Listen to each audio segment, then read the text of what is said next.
La nouvelle naissance dont il veut parler, c'est naître en Christ, par Christ et avec Christ. Alors le Seigneur a pris un corps semblable au corps du péché. Tous ceux qui l'ont reçu, Dieu leur a donné le pouvoir de devenir des enfants de Dieu.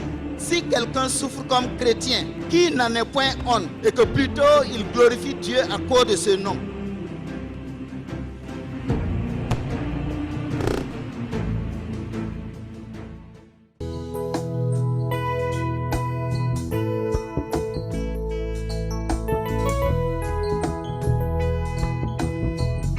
Seigneur, guéris le pays, guéris le monde entier. Amen.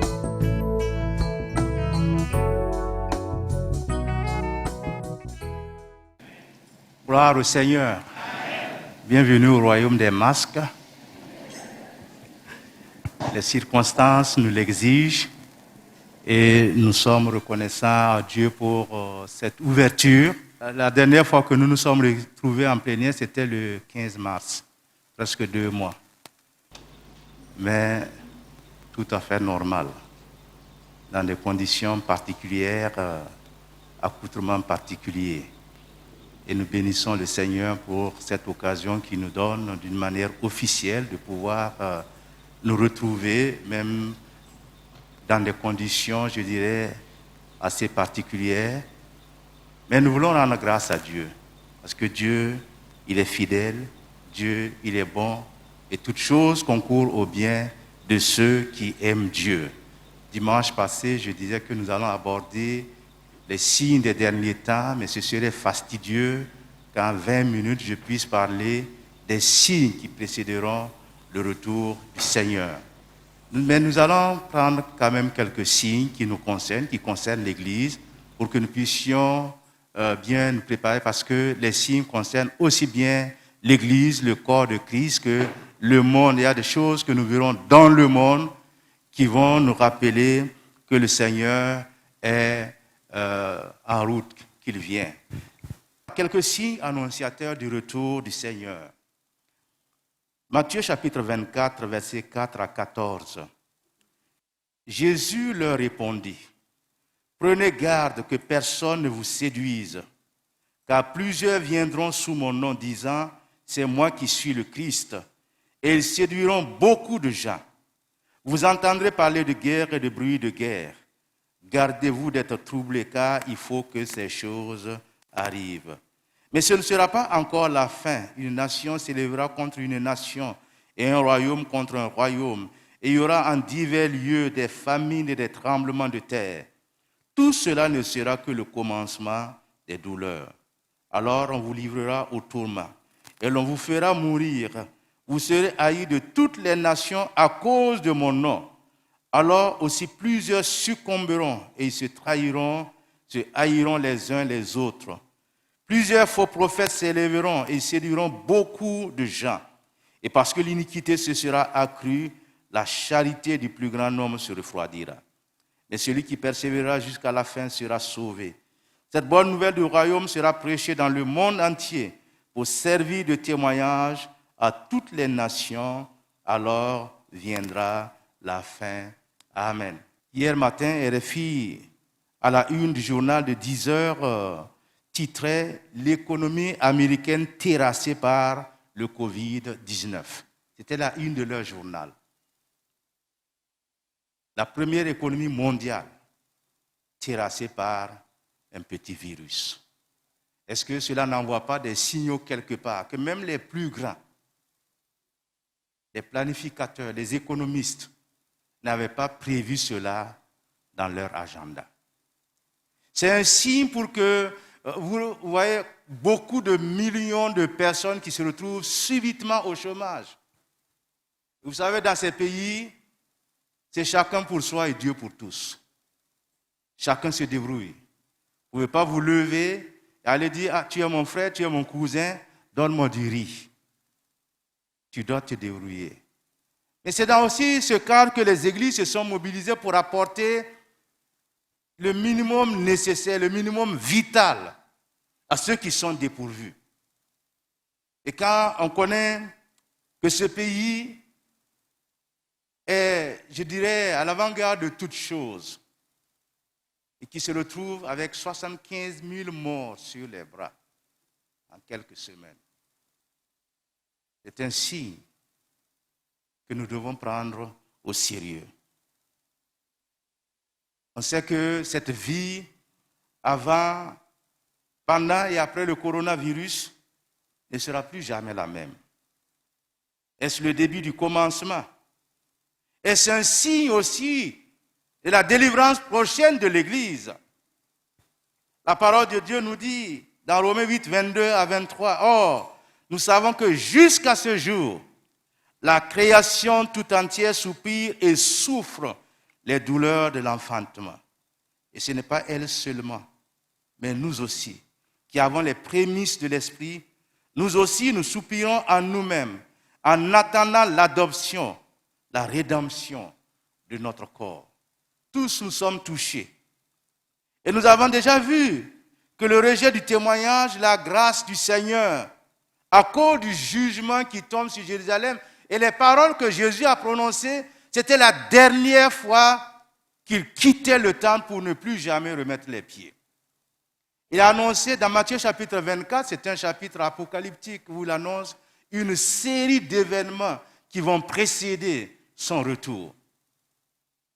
Il parle non seulement à ses disciples, mais aussi à ceux qui étaient là à ce jour.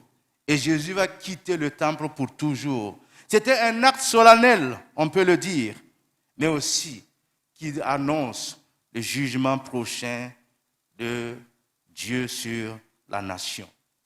Jérusalem sera détruite, le temple sera détruit, mais le cœur des disciples restait enchaîné à ce temple parce qu'il a dit, mais même ce temple, est-ce qu'il sera détruit? Jésus dit, aucune pierre ne restera sur l'autre quand ce temple-là sera détruit. Et il en a été ainsi, et les choses, bien sûr, se sont produites comme le Seigneur l'avait annoncé. Mais là, le Seigneur nous avertit. La position d'Israël, la position de l'Église. Mais je voudrais revenir sur 2 ou 3 signes que le Seigneur a donnés avant donc son retour. Quand nous lisons dans Matthieu chapitre 24, il est dit que cela, il y aura des guerres, etc., mais cela ne sera que le commencement des douleurs. Le monde souffre. Le monde attend la délivrance. L'Église aussi attend le jour où le Seigneur viendra la prendre pour aller avec lui dans le ciel. Mais il y a des signes aussi qui vont se réaliser dans l'Église. Et plusieurs succomberont. Ils se trahiront. Et même, ils se haïront les uns les autres. Un des signes que le Seigneur a annoncé, c'est qu'il y aura plusieurs prophètes qui vont s'élever. Et aujourd'hui, il y a des gens qui s'autoproclament prophètes. Ils s'autoproclament ceci ou cela. Et vous savez, ce sont des gens qui attirent beaucoup de personnes. Parce que la parole de Dieu nous dit que dans les derniers temps, les gens aimeront entendre les choses agréables. Ils vont se donner une foule de docteurs, une foule de prophètes. Et c'est ce que nous vivons aujourd'hui. Vous allez dans les lieux où on dit tel prophète prie, eh bien le seul prophète mobilise beaucoup plus de monde que les églises, je dirais, entre guillemets, normales. Et les gens y vont parce qu'ils veulent entendre une parole agréable. Là, on ne dénonce même pas le péché. On ne dénonce pas ce qui est mal. Mais au contraire, on n'a que des paroles de bénédiction, des paroles prophétiques en disant tu deviendras ceci, tu deviendras cela. Mais tout cela est conditionné à l'obéissance à la parole de Dieu. Nous savons, beaucoup de gens veulent être bénis sans se soumettre à Dieu. Il y a des gens, vous leur parlez, on dit non, vous manquez de foi. Eux, ils ont la foi, certes, mais il manque l'obéissance, la soumission. Alors quand quelqu'un vous dit, vous manquez de foi, demandez à la personne si elle obéit à la parole de Dieu, si elle se soumet à la parole de Dieu. Nous ne devons pas être un scandale à quelqu'un.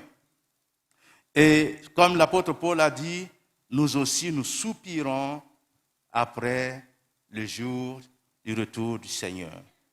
Le Seigneur va se retirer sur la montagne avec ses disciples et leur donner un certain nombre de choses. Il y a l'état général des disciples. La période sera caractérisée par le fait que l'abomination et la désolation sera établie dans le lieu saint. Et aujourd'hui, quand on parle d'abomination, de désolation, notre monde devient de plus en plus abominable. Conviendrez avec moi que les péchés qui se commettent dans notre monde actuel n'ont jamais été commis auparavant. Notre monde actuel est réellement abominable. Même si nous nous réjouissons de tout ce que le Seigneur fait, il y a des choses dont on ne voudrait pas entendre parler. Il y a des choses qui se font et qui n'honorent pas Dieu. Même dans les églises. Même au sein du peuple de Dieu. Même au sein des enfants de Dieu. Cela est un signe des derniers temps que l'obéissance va manquer. Mais il y a aussi le fait que Jésus dit qu'à cause du péché, dans l'Église, la charité du bon nombre se refroidira. Vous allez voir qu'avec le Covid-19, il y en a qui vont, je dirais, se réveiller. Mais il y en a qui vont s'endormir, qui vont s'éloigner de l'Église. Et de plus en plus, la charité qui caractérisait l'Église aujourd'hui n'est plus au degré où on l'attendait. Il y a beaucoup de choses que nous devons apprendre de ces moments, de cette situation difficile. Et il faut que nous reconnaissions que tous ceux qui font profession d'être des disciples, d'être des chrétiens, ne le sont pas tous en réalité. Seigneur Jésus lui-même dit dans Matthieu 7, 21, ce n'est pas tous ceux qui m'appellent Seigneur, Seigneur, qui entreront dans le royaume de Dieu. Et beaucoup de gens crient aujourd'hui. Beaucoup de gens appellent le Seigneur. Mais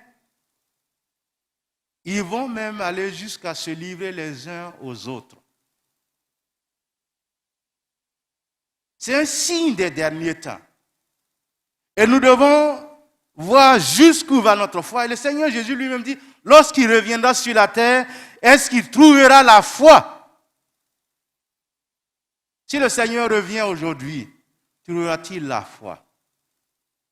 C'est un point très important parce qu'il y a beaucoup de choses qui, je dirais, invitent les gens et on préfère aller dans ces maisons de plaisir que d'aller dans la maison du Seigneur.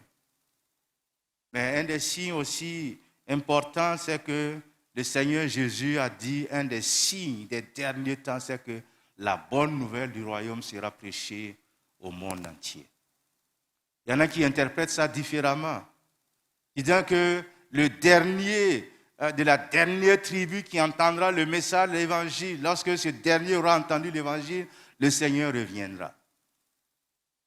Il faut dire que avec cette situation du coronavirus, l'évangile est annoncé dans le monde entier. Les églises sont sorties de leurs 4 murs. Et vous voyez un peu sur Internet tout ce qui se passe. Même les églises qui n'étaient pas, je dirais, qui pensaient que l'Internet c'était du diable et tout, se sont mises dedans. Et je crois que même ici, il y a des églises qui sont venues demander conseil à nos techniciens pour pouvoir annoncer l'évangile. La fin, la parole de Dieu nous dit qu'il y aura un ange qui va proclamer l'évangile éternel pour la dernière fois à toute nation, toute tribu, toute langue et tout peuple, selon Apocalypse chapitre 14, versets 6 et 7.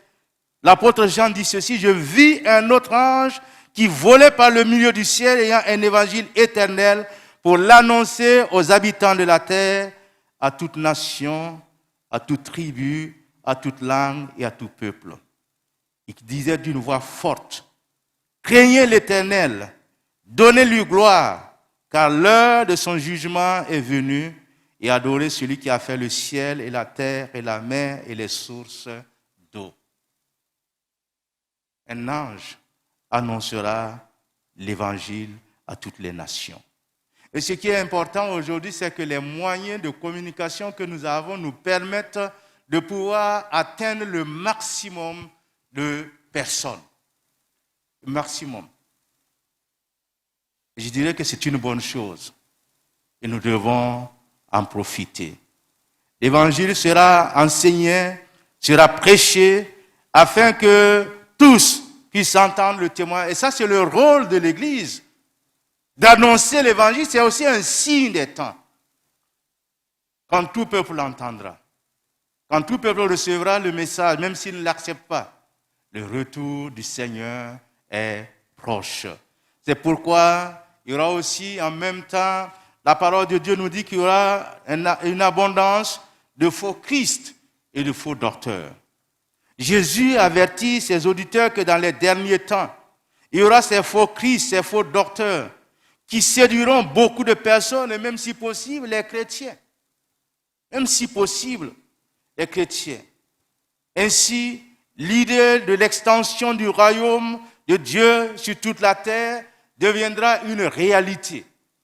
Une réalité parce que Christ nous donnera la capacité de pouvoir discerner le faux du vrai. Christ nous donnera cette possibilité. Les vrais chrétiens qui sont en communion avec Dieu. Et je disais que si pendant cette période de confinement, nous n'avons pas entendu la voix de Dieu, ce n'est pas sûr que vous entendrez une fois de plus la voix de Dieu. Parce que c'est un moment de recueillement, un moment de recherche de la face de Dieu, un moment, je dirais, de retraite pour chacun de nous. Vous demandez au Seigneur, que veux-tu que je fasse en ces temps difficiles, en ces temps où j'ai plus de temps avec toi? Que veux-tu m'enseigner? Cela fait pratiquement 2 mois. Le dernier culte qui a eu lieu publiquement ici, c'était le 15 mars. Est-ce que nous avons entendu la voix de Dieu pendant ces 2 mois? Est-ce que Dieu nous a parlé par son esprit? Est-ce que Dieu m'a transformé entre-temps pour que je sois l'homme ou la femme qu'il veut dans son Église? Parce que la vie a toujours été la même, sans changement, sans direction sûre à prendre, sans lumière de la part du Seigneur, toujours en tâtonnant, toujours en vivant comme nous vivions auparavant? Ou est-ce que le Seigneur, pendant ce moment, m'a parlé pour me dire, voici le chemin, marchez-y? Il est important pour nous de savoir que tout ce que Dieu veut, c'est que tous les événements qu'il utilise doivent nous servir à nous rapprocher davantage de lui. Il y a beaucoup de choses dont nous devons nous rappeler. Que le Christ, dans sa plénitude, voudrait que son Église apprenne quelque chose. Et comme je l'ai dit dimanche passé, nous devons comprendre que l'Église, ce n'est pas les 4 murs. Ce n'est pas les 4 murs. Certes, la communion fraternelle nous manque, mais Dieu voudrait aussi nous dire qu'il y a eu des gens, il y a toujours des gens qui n'ont pas la liberté de se retrouver comme ça pour louer et adorer Dieu. En ce jour, notre prière est que le Seigneur nous parle, utilise ces moments pour nous rapprocher de lui, pour que nous soyons plus près de lui, plus proches de lui, que nous soyons plus sensibles à sa voix. Parce que ça, c'est important. Si après les 2 mois, ma vie n'a pas changé, je ne sais pas si elle changera encore. Si pendant les 2 mois, je n'ai pas été sensible à la voix de Dieu, je ne sais pas si mon esprit sera sensible encore à la voix de Dieu, parce que c'est des moments qui doivent être mis à part. Et je dirais que c'est des moments bénis pour chacun de nous. Alors que nous reprenons tout doucement nos réunions ici, nous voulons vous inviter à continuer à chercher la face du Seigneur, à le reconnaître dans toutes nos voies. Que le Seigneur nous bénisse et que sa parole soit jamais dans nos cœurs, afin que nous puissions comprendre quelle est la volonté de Dieu pour nous, pour notre monde, pour notre pays, pour ma vie et surtout pour son Église. Qu'est-ce que Dieu voudrait nous enseigner à travers ces moments? Nous bénissons le Seigneur pour sa présence et nous allons nous tenir debout pour la prière finale. Demandons au Seigneur d'arrêter cette pandémie afin que nous puissions vivre dans la liberté. Seigneur, nous voulons te recommander ton peuple ce matin, en priant que tu sois avec chacun d'eux. Alors que nous sortons de ce lieu de culte, nous prions que tu nous couvres par ton sang précieux, que tu nous gardes, que tu nous protèges. Seigneur, nous prions que ta main puissante sur chacune de nos vies, sur chacune de nos familles, pour garder, parce que en Égypte, tu as gardé les familles par le sang de l'agneau qui était placé sur les linteaux de leurs portes. Que le sang de l'agneau de Dieu, Jésus-Christ, nous couvre et nous garde. Ce matin, Seigneur, nous te demandons d'assister chacun de nous et de nous donner, d'être, Seigneur, des témoins fidèles. Seigneur, nous savons que pendant ce temps de confinement, pendant ces temps difficiles, il y a des familles qui ont été éprouvées, qui ont perdu des êtres chers. Nous prions que tu leur apportes la consolation divine. C'est vrai que ton Église n'a pas pu être mobilisée comme d'habitude pour être à leur côté. Et nous prions que toi, qui dépasses l'Église, que ta présence remplisse ces lieux et que tu les consoles. Seigneur, nous quittons ce lieu dans ta présence, sous ton regard, et nous te demandons que ta présence nous accompagne partout où nous irons, au nom de Jésus-Christ. Amen. Allez dans la paix du Seigneur, que Dieu vous bénisse.